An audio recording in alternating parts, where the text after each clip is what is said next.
Friends, welcome to our YouTube channel online math आप लोगों का वेलकम है। तो बहुत सारे कारणों से मैं वीडियो नहीं बना पा रहा था, बिजी शेड्यूल भी था और थोड़ा बीपीएससी एग्जाम का प्रेशर भी था।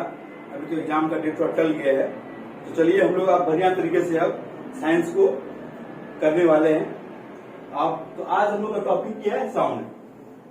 ये बहुत इंपॉर्टेंट टॉपिक है, आप कोई भी एग्जाम दे रहे हो, ठीक है, तो इस टॉपिक को आप लोग को बढ़िया से करना है। ओके, तो साउंड के पहले हम लोग आज देखेंगे कि वेव क्या होता है, आगे कि वेव है क्या। तो वेव का मतलब क्या हो गया कि वेव होता क्या है, आगे आप लोग को वेव समझना पड़ेगा कि वेव क्या होता है। ठीक है,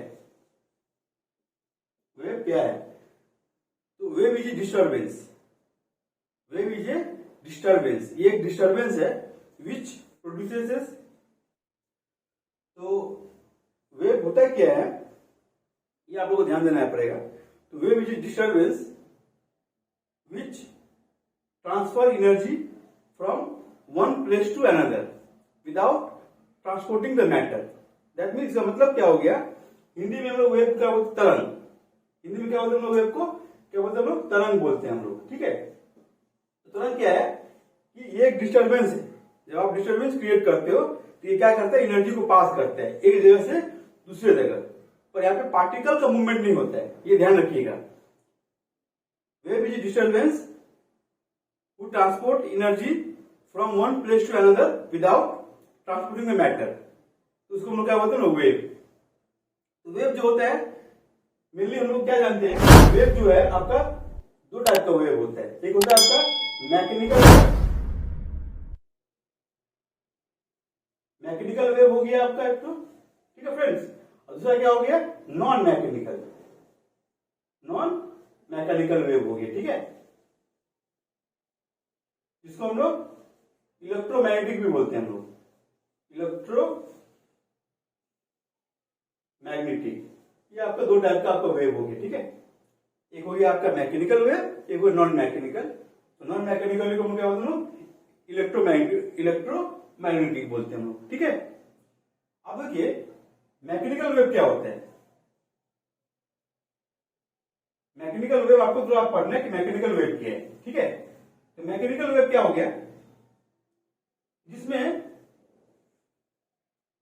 एनर्जी जो ट्रांसफर होगा, जिसके लिए मीडियम का रिक्वायरमेंट होता है। For transforming energy this required a medium. Without medium mechanical wave travel नहीं कर पाएगा। मीडियम मेरा क्या हो गया, मीडियम मेरा कुछ भी हो सकता है, सॉलिड, लिक्विड, गैस। तो दैट मीन्स मैकेनिकल वेव को ट्रेवल करने के लिए आपको सॉलिड होना चाहिए, लिक्विड होना चाहिए या गैस। ये आपका मेन चीज याद रखिएगा कि mechanical wave without medium travel नहीं कर पाएगा। अगर वैक्यूम में हुआ तो वैक्यूम में मैकेनिकल वेव ट्रैवल नहीं करता है। तो मैकेनिकल वेव को ट्रैवल करने के लिए that means to transfer energy there is required medium. That medium is either solid, liquid या गैस होना चाहिए। तो मैकेनिकल और नॉन मैकेनिकल में यही डिफरेंस है, जिसको हम लोग इलेक्ट्रोमैग्नेटिक बोल रहे हैं, नॉन मैकेनिकल को। तो नॉन मैकेनिकल में क्या हो रहा है आपका, this is required medium mechanical के लिए। नॉन मैकेनिकल के लिए this is no required medium. Without medium भी ये ट्रैवल कर सकते हैं। मीडियम में भी ट्रैवल कर सकते हैं नॉन मैकेनिकल, और विदाउट मीडियम में भी ट्रैवल कर सकते हैं वैक्यूम। पर मैकेनिकल वेव आपका वैक्यूम में ट्रैवल नहीं कर सकते, इसके लिए मीडियम का रिक्वायरमेंट होता है। ओके फ्रेंड्स, तो मैकेनिकल वेव क्या हो गया आपका, अगर मैकेनिकल वेव को हम डिफाइन करें अगर, तो वेव जो मेरा हो गया, तो मैकेनिकल वेव को हम डिवाइड कर सकते हैं, क्या किस टाइप में डिवाइड कर सकते हैं, दो टाइप में डिवाइड कर सकते हैं। ठीक है, जिसको हम लोग क्या बोलेंगे, एक को ट्रांसवर्स वेव, एक को बोलेंगे हम लोग लॉन्गिट्यूडिनल वेव। तो मैकेनिकल वेव आपका दो टाइप का हो गया, क्या क्या हो गया, एक लॉन्गिट्यूडिनल वेव हो गया, एक हो गया आपका ट्रांसवर्स वेव। तो लॉन्गिट्यूडिनल वेव क्या हो गया, the wave which propagate in the direction of propagation of wave। ये तो ध्यान दीजिए, हम क्या बोल रहे हैं कि लॉन्गिट्यूडिनल वेव क्या होता है, जो इसका डायरेक्शन क्या होगा, इन दी प्रोपेगेशन ऑफ वेव होगा। दैट मीन्स जो पैरेलली होता है, जो वेव का डायरेक्शन पैरेलल होता है in the direction of propagation of wave, उसको हम लोग बोलते हैं longitudinal wave. The wave which vibrate the wave which vibrate in the direction of propagation of wave, इसको लोग क्या बोलते हैं हम लोग, लॉन्गिट्यूडिनल वेव। ठीक है, that means in the direction of propagation of wave जो बोल रहे हैं हम लोग, प्रोपगेशन ऑफ वेव का मतलब क्या होगा यहाँ पे, डायरेक्शन जो क्या होगा पैरेलली पास करेगा, उसका डायरेक्शन क्या होगा आपका, पैरेलली पास करेगा। ठीक है, तो उसको हम लोग क्या बोलते हैं, हम लोग लॉन्गिट्यूडिनल वेव बोलते हैं हम लोग। ठीक है, जैसे एग्जांपल मैं बता दे रहा हूं कि लॉन्गिट्यूडिनल का एग्जांपल क्या होता है आपका, जिस एक तो हो गया आपका सबसे इंपॉर्टेंट साउंड, इसका एग्जांपल है साउंड वेव, एक लॉन्गिट्यूडिनल वेव हो गया। ठीक है, प्लस स्प्रिंग, कोई स्प्रिंग को हम लोग जब कंप्रेस करते हैं, ठीक है, तो वो भी क्या हो गया आपका लॉन्गिट्यूडिनल वेव हो गया। ठीक है, when compress a spring that is a longitudinal wave और sound is a longitudinal wave. यहां से आपको एक क्वेश्चन हर समय पूछता है कि sound wave is which type of wave, तो याद रखिएगा साउंड वेव क्या होता है, लॉन्गिट्यूडिनल वेव होता है, क्योंकि इसका डायरेक्शन जो होता है parallel to the direction of propagation of wave, parallel to the direction of propagation of wave. तो इसका जो ट्रांसपोर्ट होने का वे कैसे होता है, इसका ट्रांसपोर्ट होने का वे जो होता है वो क्या होता है, कंप्रेशन एंड रेयरफैक्शन। तो कंप्रेशन और रेयरफैक्शन क्या होता है, ध्यान दीजिए, इसे देखिए ये हो गया आपका कंप्रेशन। ठीक है, जब कोई रिलैक्स होता है ऐसे करके तो लॉन्गिट्यूडिनल वेव जो होता है पैरेलली पास होता है। तो इसका वे कैसे होता है, पैरेलली तो पास होगा, तो इसका पास होने का तरीका क्या होता है, कौन सा किस तरीके से पास होता है, ये पास होता है आपको जिसको हम बोलते हैं लोग कंप्रेशन एंड रेयरफैक्शन। तो कंप्रेशन एंड रेयरफैक्शन क्या होता है, तो ये देखिए इसको हम लोग बोलते हैं कंप्रेशन। ठीक है, जब तो हल्का हो जाता है वो, ठीक है, तो उसको बोलते हैं रेयरफैक्शन। दैट मीन्स ये एनर्जी क्या करता है, अपना नियरेस्ट जो मीडियम होगा उस मीडियम को ये ट्रांसपोर्ट करेगा, और ट्रांसपोर्ट करने के बाद में ये फिर रिलैक्स हो जाता है। तो जब रिलैक्स होगा तो उसको हम लोग बोलेंगे कंप्रेशन, जब रिलैक्स होगा तो उसको हम लोग बोलते हैं हम लोग रिलैक्सेशन।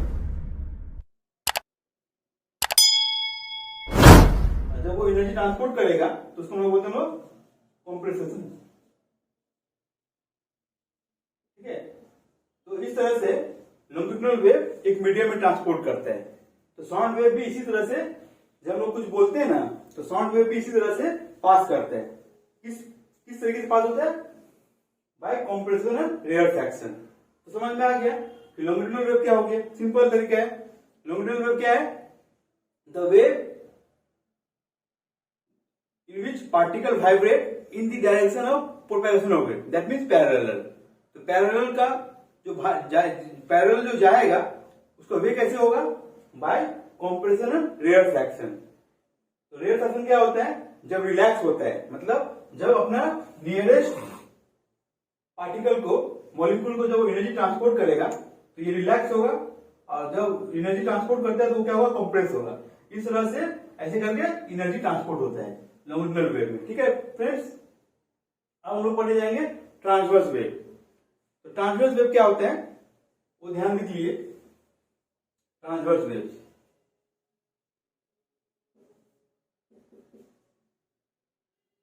सिंपल बात है कि लॉन्गिट्यूडिनल वेव आपका पैरेलली पास कर रहा है, ध्यान दीजिए, जिसका होता है। और ट्रांसवर्स वेव क्या होगा आपका, the particle which vibrate perpendicular in the direction of propagation of wave, जिसका वाइब्रेशन जो होगा परपेंडिकुलरली वाइब्रेट करेगा in the direction of propagation of wave. That means perpendicular होता है, ये ध्यान रखिएगा, परपेंडिकुलर, ये वर्ड लिख दे रहा हूं मैं, परपेंडिकुलर। ये हो गया आपका पैरेलल हो गया, और ये क्या हो गया आपका transverse perpendicular. That means particle vibrate perpendicular in the direction of propagation of wave, is called A transverse waves. Transverse wave जो होगा परपेंडिकुलर होगा। दैट मीन्स जैसे मान लीजिए एक लाइन है तो इस तरह से वो वाइब्रेट करेगा, ये हो गया आपका ट्रांसवर्स वेव। ठीक है, तो ये क्या हो रहा है, पार्टिकल जो हो रहा है अपना पोजीशन से क्या होगा, परपेंडिकुलरली अप डाउन ये क्या होगा, वाइब्रेट करेगा ऐसे ऐसे करके। ठीक है, तो इसको हम क्या बोलते हैं हम लोग ट्रांसवर्स वेव्स, ठीक है, this is called A transverse waves, ठीक है। ट्रांसवर्स वेव का क्या होगा, फॉर्मेशन इस टाइप का होता है, तो पार्टिकल क्या होगा, परपेंडिकुलरली क्या होगा, वाइब्रेट करता है, इसको मतलब होता है ट्रांसवर्स वेव्स। तो ट्रांसवर्स वेव का एग्जांपल अगर आपको देने बोलेगा, याद रखिएगा क्या होता है, यहाँ पर लाइट हो गया आपका LIGHT, लाइट एक ट्रांसवर्स वेव है, या कोई आप स्ट्रिंग, जैसे हम लोग कोई रबर को टान देते हैं, को टान के हम लोग प्लग करते हैं, तो when you elongate a string and plug it, तो इस स्ट्रिंग को जब आप इलोंगेट करके प्लग करते हो तो वो भी क्या हो गया, एक प्रकार का स्ट्रिंग में जो होता है आपका, ठीक है, स्ट्रिंग में जो हो गया आपका वो क्या हो गया आपका ट्रांसवर्स वेव्स, ठीक है। एंड लाइट, इसमें आप कुछ टर्म आपको याद रखना, इंपॉर्टेंट टर्म्स क्या क्या होता है वो आपको ध्यान रखना है। तो कुछ इंपॉर्टेंट टर्म क्या हो गया वो ध्यान दीजिए। तो मैंने जहां तक पढ़ाया है वहां से आपका बहुत सारा क्वेश्चन यहाँ पे आपका ऑब्जेक्टिव बन रहा है। क्या क्या बन रहा है, पहले बोल देगा कि लॉन्गिट्यूडिनल वेव क्या होता है, पैरेलली होता है, ठीक है, in the direction of propagation wave, तो साउंड एक लॉन्गिट्यूडिनल वेव हो गया। और ट्रांसवर्स वेव मैंने क्या बोला है, परपेंडिकुलर होता है, परपेंडिकुलरली वाइब्रेट करेगा, तो उसको लोग क्या बोलते हैं लोग, ट्रांसवर्स वेव्स। तो light is a transverse waves, ठीक है। तो कुछ इंपॉर्टेंट टर्म होता है, आप वो याद रखिए। एम्पलीट्यूड क्या होता है, ये ध्यान दीजिए। एम्पलीट्यूड का मतलब क्या होता है, जो एक पार्टिकल अगर मान लीजिए मीन पोजीशन से जो एक्सट्रीम पोजीशन से जाता है, मीन पोजीशन से एक्सट्रीम पोजीशन जाता है, सबसे एक्सट्रीम सबसे हाईएस्ट पोजीशन होता है, तो उसका जो डिस्टेंस होता है उसी को लोग बोलते हैं एम्पलीट्यूड। मतलब अगर यहां से लेके अगर पार्टिकल मीन पोजीशन से एक्सट्रीम में जाएगा तो maximum displacement from it mean position, is called amplitude, ठीक है, इसको हम एम्पलीट्यूड बोलते हैं। ओके, अब आ गया आपका टाइम पीरियड। टाइम पीरियड क्या होता है, कोई भी एक मान लीजिए पार्टिकल मान लीजिए वेव वाइब्रेट कर रहा है, एक कंप्लीट ऑसिलेशन, कंप्लीट का मतलब होता है टोटल एक पार्टिकल मान लीजिए वेव यहाँ स्टार्ट हुआ और यहाँ पे फिर स्टार्ट होकर फिर यहाँ पे अगर फिर यहाँ पे और अपना ओरिजिनल पोजीशन फिर अगर आ गया तो कंप्लीट एक वेव बनता है। ये इस कंप्लीट वेव को हम लोग बोलते हैं ऑसिलेशन। एक कंप्लीट ऑसिलेशन होने में जितना टाइम लगता है to complete a one oscillation, उसको हम क्या बोलते हैं हम लोग, time taken to complete one oscillation is called time period. Okay friends, हम लोग टी से डिनोट करते हैं, एम्पलीट्यूड को हम लोग ए से डिनोट करते हैं। Okay, to complete time taken for complete one oscillation is called a time period. अब आ गया आपका फ्रीक्वेंसी। फ्रीक्वेंसी क्या होता है, ये ध्यान दीजिएगा। फ्रीक्वेंसी का मतलब हो गया एक सेकेंड में कितना बार ऑसिलेट कर रहे हैं। अगर मान लीजिए कि एक सेकेंड में अगर ये दो बार घूम जा रहा है तो इसका फ्रीक्वेंसी हो गया 2। अगर एक सेकेंड में अगर 3 बार कर रहा है टोटल यहां तक कंप्लीट ऑसिलेशन कर रहा है, तो that means number of oscillation done by in 1 second is called frequency, ठीक है। तो टाइम पीरियड के संग में फ्रीक्वेंसी का क्या होता है रिलेशन, फ्रीक्वेंसी को हम लोग ऐसे इस सिंबल से हम लोग डिनोट करते हैं। तो टाइम पीरियड के संग में फ्रीक्वेंसी का क्या होता है रिलेशन, याद रखिएगा, T इक्वल टू होता है आपका 1 बाय फ्रीक्वेंसी। ओके, याद रखिएगा, दैट मीन्स लिखना होगा तो ये एंड T इक्वल टू क्या होता है आपका 1, ये आपका, दैट मीन्स टाइम पीरियड के संग में फ्रीक्वेंसी का रिलेशन क्या होता है, रेसिप्रोकल होता है। ओके, तो आपको यहां से पूछ देगा कि what is the relation between time period and frequency, तो time period is the reciprocal of frequency. और फ्रीक्वेंसी का यूनिट याद रखिएगा क्या होता है, hertz, HERTZ। Unit of frequency is called hertz. Frequency का यूनिट को हम लोग हर्ट्ज में दिखाते हैं, ठीक है फ्रेंड्स। तो unit of frequency is called hertz. तो आपका इंपॉर्टेंट टर्म्स हो गया, एम्पलीट्यूड हो गया। एम्पलीट्यूड क्या हो गया, मैं एक बार फिर से बता दे रहा हूं, maximum displacement from it mean position, mean position जो मैक्सिमम डिस्प्लेसमेंट होगा उसको हम लोग एम्पलीट्यूड बोलेंगे। टाइम पीरियड क्या होता है, एक कंप्लीट ऑसिलेशन होने में जितना टाइम लगता है हम लोग उसको हम लोग टाइम पीरियड बोलते हैं। और फ्रीक्वेंसी क्या हो गया कि एक सेकेंड में जितना बार वो टोटल ऑसिलेट करेगा, complete oscillation, that is called A frequency. तो यहां तक आप लोगों को कोई प्रॉब्लम नहीं होना चाहिए। चलिए हम लोग फिर आगे बढ़ते हैं। तो पहले मैं एक टर्म भूल चुका हूं, आप लोगों को मैं बताना भूल गया हूं। जैसे मान लीजिए आपका ये एक वेव हो गया, ये भी देख लीजिए, ठीक है। तो जो मैक्सिमम डिस्प्लेसमेंट का जो पॉइंट होता है फ्रॉम मीन पोजीशन, उसको हम लोग बोलते हैं हम लोग ट्रांसवर्स वेव में क्रस्ट, और नीचे वाला पॉइंट को हम लोग बोलते हैं थ्रो, क्रस्ट एंड थ्रू। तो दो नियरेस्ट क्रस्ट को हम लोग, जो दो नियरेस्ट क्रस्ट होगा उसके बीच में जो डिस्टेंस होता है, the distance between two nearest crust is called wavelength,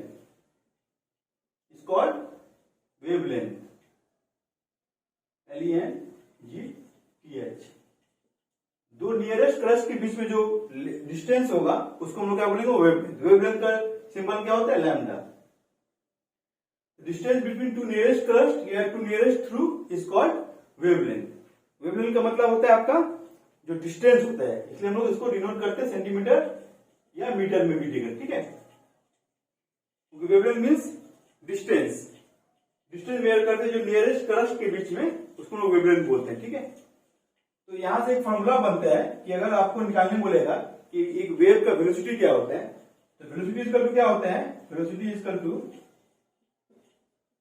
frequency का सिंबल ये होता है into wavelength, frequency into wavelength.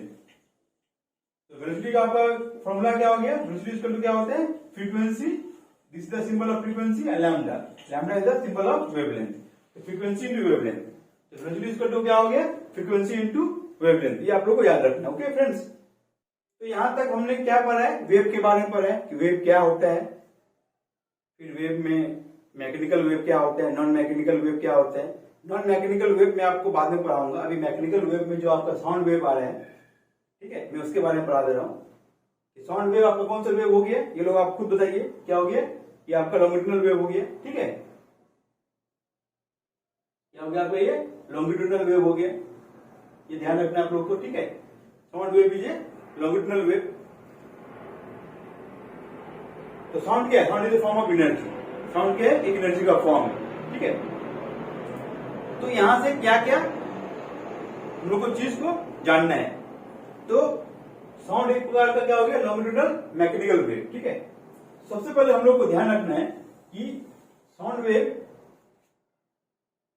का कौन क्या क्या रेंज होता है, किस रेंज में हम लोग सुनते हैं, किस रेंज में हम लोग नहीं सुन पाते हैं। तो जैसे हमारे एक लाइन मैंने ड्रॉ कर दिया, और ड्रॉ करने के बाद में मैं यहाँ पे लिख रहा हूं 20 हर्ट्ज, फ्रीक्वेंसी का यूनिट होता है हर्ट्ज। एक लिख रहा हूं 20,000 हर्ट्ज, ठीक है। तो मतलब सेंसेशन ऑफ हियरिंग जो होता है उसको हम लोग यहाँ पे निकाल रहे हैं। एक 20 हर्ट्ज हो गया, एक 20,000 हर्ट्ज हो गया। याद रखिएगा, the sound which is lower than 20 hertz, जो साउंड 20 हर्ट्ज से नीचे होता है, दैट मीन्स इधर की तरफ, ठीक है, इधर की तरफ 20 हर्ट्ज से कम होगा जो, उसको हम लोग बोलते हैं, हम लोग क्या बोलते हैं लोग, इंफ्रासोनिक वेव, इंफ्रासोनिक बोलते हैं, याद रखिएगा।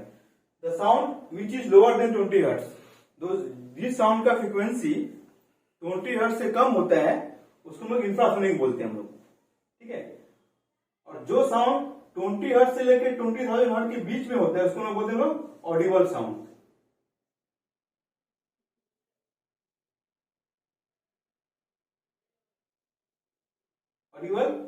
ऑडिबल साउंड, ठीक है।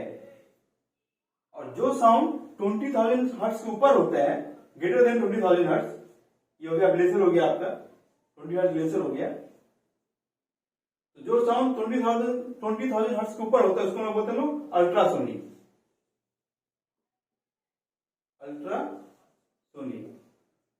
जो 20 हर्ट्ज से कम होगा उसको इंफ्रासोनिक, जो 20,000 हर्ट्ज के ऊपर होगा उसको अल्ट्रासोनिक, और जो बीच में होगा उसको बोलेंगे ऑडिबल साउंड। ऑडिबल साउंड क्यों बोलते हैं हम लोग, क्योंकि ह्यूमन बींग्स का हियरिंग जो होता है यही रेंज होता है। अगर ह्यूमन बींग्स कोई साउंड को अगर सुन पाता है वो 20 हर्ट्ज से लेकर 20,000 हर्ट्ज के बीच में होगा, दैट मीन्स इसके अगर बाहर हुआ दैट मीन्स अगर 20,000 हर्ट्ज के ऊपर हो गया तो हम लोग नहीं सुन पाएंगे, और 20 हर्ट्ज के नीचे भी हो गया तो हम लोग सुन नहीं पाएंगे। मतलब साउंड को सुन पाएंगे, डिस्टिंग्विश नहीं कर पाएंगे कि क्या बोल रहा है, क्या उसका वर्ड है, तो हम लोग उसको समझ नहीं पाएंगे। तो हम लोग का जो सेंसेशन ऑफ हियरिंग होता है वो उसका रेंज क्या होता है, 20 हर्ट्ज से लेके 20,000 हर्ट्ज। यहाँ पे भी आपको एग्जाम में क्वेश्चन पूछेगा इंफ्रासोनिक रेंज का रेंज क्या होता है, तो लोअर देन 20 हर्ट्ज, 20 हर्ट्ज से कम होता है। अल्ट्रासाउंड का रेंज क्या होता है, 20,000 हर्ट्ज के ऊपर होता है। ऑडिबल साउंड का रेंज क्या होता है, 20 हर्ट्ज से लेके 20,000 के बीच होता है। हम लोग तो इस रेंज में, ह्यूमन बीइंग्स तो इस रेंज में सुनते हैं, ह्यूमन बीइंग्स जो है हम लोग हैं वो इस रेंज में सुनेगा, ठीक है। तो इसके बाहर कौन लोग सुनते हैं, इसके बाहर में भी सुनते हैं। इंफ्रासोनिक कौन सुन पाता है, याद रखिएगा, इसका मैं ट्रिक बता रहा हूं आपको। फ्रीक्वेंसी अगर कम रहेगा ना तो जो बड़ा बड़ा एनिमल होते हैं वो लोग सुन पाते हैं, जो बिग एनिमल होते हैं वो लोग इंफ्रासोनिक साउंड को सुनते हैं।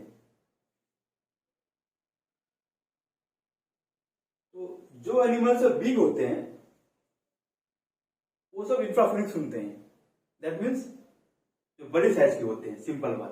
तो पर फ्रीक्वेंसी कम होगा, साइज छोटा होगा फ्रीक्वेंसी का, पर खुद बड़े होंगे। दैट मीन्स हाथी लोग देखिएगा जो साउंड आवाज देते हैं वो इंफ्रा होते हैं। लायन, टाइगर, वो लोग जो दहाड़ता है वो इंफ्रासोनिक होता है। वेल, तो जितने भी जो एनिमल्स बिग साइज के होते हैं सब इंफ्रासोनिक रेंज में आते हैं, वो लोग इंफ्रासोनिक साउंड प्रोड्यूस करते हैं, ठीक है। इंफ्रासोनिक रेंज में वो लोग का फ्रीक्वेंसी रहता है, ठीक है। एग्जाम्पल बता दिया मैंने आपको, एलिफेंट, ठीक है, लायन, वेल, ये सब इंफ्रासोनिक साउंड प्रोड्यूस करते हैं, ठीक है। अल्ट्रासोनिक फिर क्या होगा, जिसका साइज छोटा होता है, बैट, चमगादड़, ठीक है, ओके। या मॉस्किटो भी आपका इंफ्रासोनिक साउंड प्रोड्यूस करता है, ठीक है।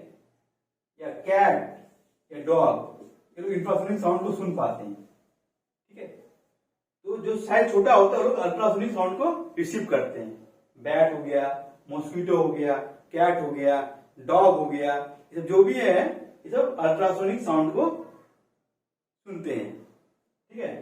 कैट डॉग उसको रिसीव करते हैं, मतलब सुनने का क्षमता रहता है, अल्ट्रासोनिक साउंड को समझते हैं, ठीक है।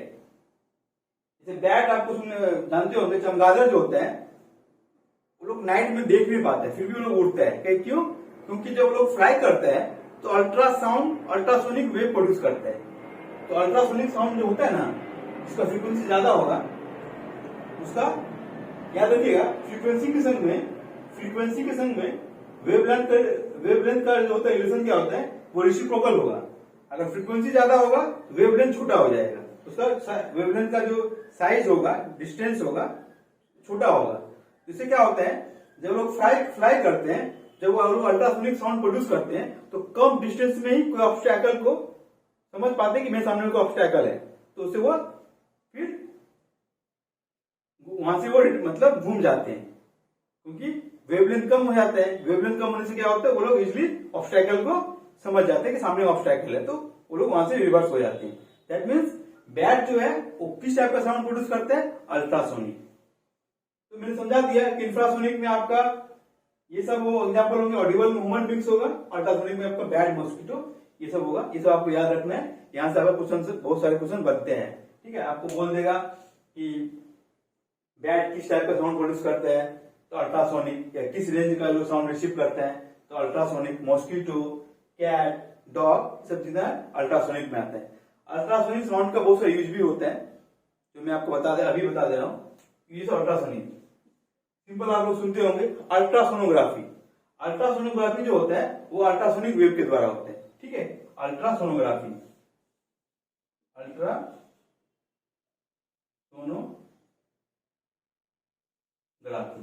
अल्ट्रासोनोग्राफी होता है, अल्ट्रासोनिक वेव के द्वारा होता है।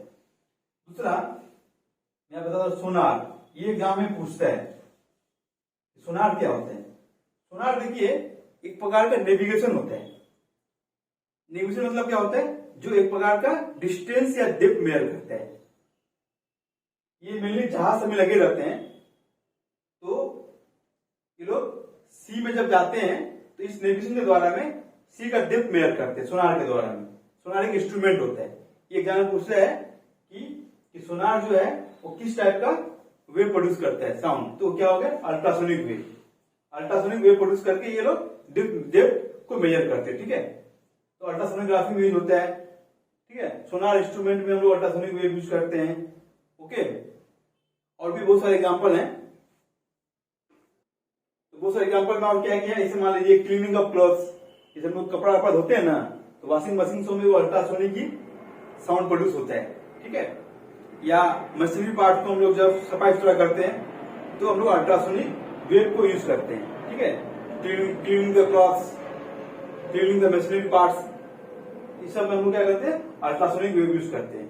तो मेनली आपका दो यूज अल्ट्रासोनोग्राफी और सोनार, इस सब में यूज करके हम लोग अल्ट्रासोनिक वेव प्रोड्यूस करते हैं। ठीक है, तो ये आपका हो गया सेंसेशन ऑफ हियरिंग। ठीक है, इंफ्रासोनिक, ऑडिबल एंड अल्ट्रासोनिक।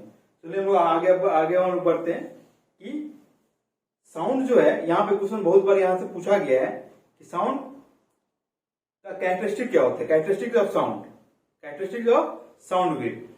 तो मैं आपको नेक्स्ट वीडियो में बता दूंगा। ओके फ्रेंड्स, तो चलिए हम लोग नेक्स्ट वीडियो में मिलते हैं। मेरा वीडियो अगर अच्छा लगे तो लाइक शेयर सब्सक्राइब कीजिएगा, जिससे मैं नेक्स्ट वीडियो आप तक तुरंत पहुंचा पाऊं। Okay friends, thanks.